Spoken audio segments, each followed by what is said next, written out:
All right, let's just dive right into this explainer. We're going to take those, super complicated textbook graphs and turn them into a mental roadmap that'll help you absolutely crush your upcoming eco exam. If you've been staring at supply and demand curves, totally wondering how to keep price ceilings, quotas, and taxes straight, well, you're in the right place. Today, we're translating all that dry theory into a story that actually makes sense. Take a deep breath. We've got a solid game plan today covering 5 big topics. First, market efficiency and surpluses. Second, price controls, meaning ceilings and floors. Third, quantity controls and quotas. Fourth, the impact of taxes. And finally, number 5, your ultimate exam survival guide. Let's do this. So before we introduce the main villain of our story, government intervention, we really need to understand what a happy, perfectly functioning market actually looks like. Economics at its core, it's just about how we allocate scarce resources. When buyers and sellers are just left alone to trade freely, honestly, something kind of magical happens with math. But, as you'll see, when that delicate balance gets disrupted by outside rules, we get a massive chain reaction of consequences. Okay, Section 1, Market Efficiency and Surpluses.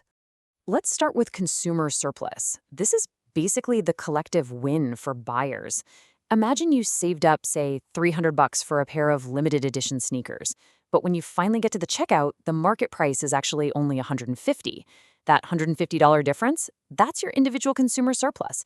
It's the money you expected to spend but didn't. Now, add up those epic savings for every single buyer in the market who got a deal better than their absolute maximum budget, and boom, you've got your total consumer surplus. Now, producer surplus is the exact flip side of that. Think of the companies making those sneakers. If it costs a factory an absolute minimum of $50 to manufacture a pair, but the market price lets them sell it for $150, they just scored a surplus of $100. It's like a financial high five for the seller. Sum up that profit margin like gain across all the sellers in the market, and there you have it, total producer surplus. And here's the really cool part. A free, completely untouched market naturally finds this perfect sweet spot. Right at equilibrium, the combination of consumer surplus and producer surplus is literally as large as it can mathematically be. We call this peak state economic efficiency. Basically, everyone who values an item more than it costs to make gets one. Absolutely no value is left on the table. It's a beautiful thing. Moving right along to Section 2, price controls, specifically ceilings and floors. But, perfection rarely lasts in the real world. Enter our inciting incident. Politicians decide to get involved. They look at the market and think, hey, prices are either unfairly high or unfairly low. So they pull one of 2 main levers. A price ceiling is a legal maximum, saying, nope, you cannot charge more than X amount. A price floor is a legal minimum. You cannot charge less. If you only remember one single thing for your midterm, let it be this.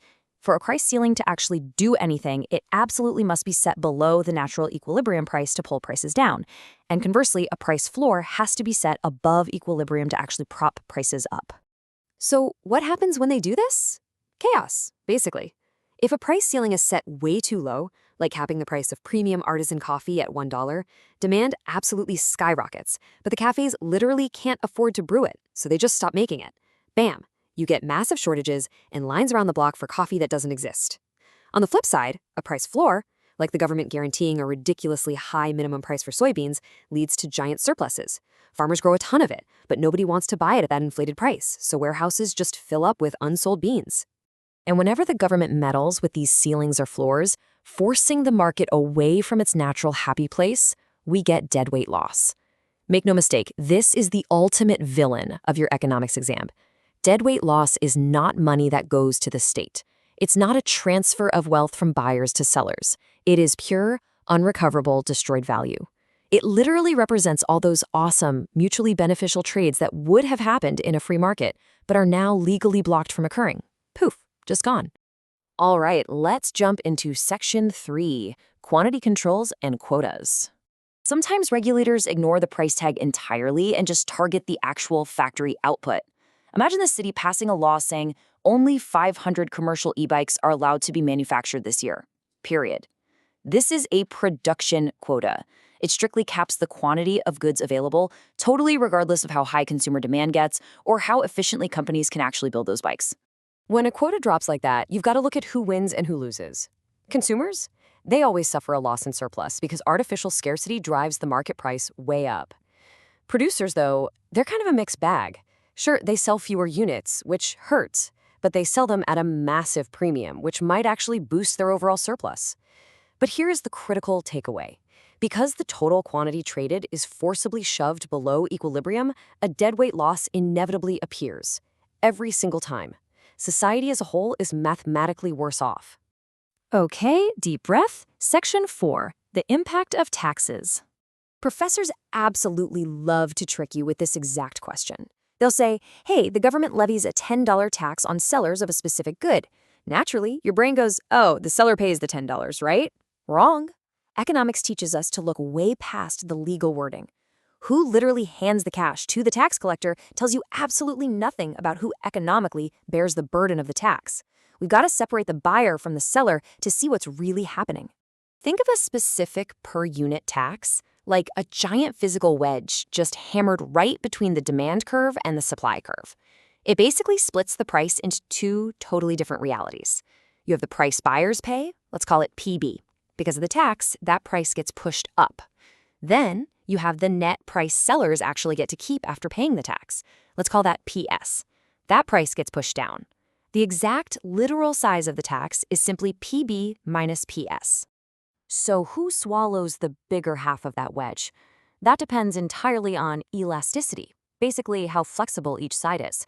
If a product is an absolute necessity, like, say, emergency car repairs, consumers are highly inelastic. They can't just walk away. Because of that, they'll end up absorbing the biggest chunk of the tax burden through higher prices. Always remember this rule. The side of the market that is less elastic, meaning the side that's more desperate, always ends up paying more of the tax. Now, when you actually have to do the algebra on the test, seriously, don't panic. Just follow these 4 exact market clearing steps. 1, map out your quantity demanded based on the buyer's price. 2, map out the quantity supplied based on the seller's price. 3, set those 2 quantities equal to each other because the market always has to clear. And 4, just plug in the formula that buyer's price minus seller's price equals the specific tax amount. Solve that quick system of equations, and I promise you, you'll nail the new price and quantity every single time. The final outcome of a tax is, well, it's pretty bittersweet. The government successfully collects its revenue, which is just the tax amount multiplied by the new quantity sold. Nice for them, right? But that cash comes at the direct expense of both consumer and producer surplus. And because that tax wedge forces the total quantity traded to drop below our highly efficient market equilibrium, yep, we give birth to our old enemy once again, deadweight loss. The government's financial gain is actually mathematically smaller than the combined losses of the buyers and sellers. All right, final stretch. Section 5, your exam survival guide. Do me a massive favor and just hit pause on this explainer right now. Lock this table into your brain.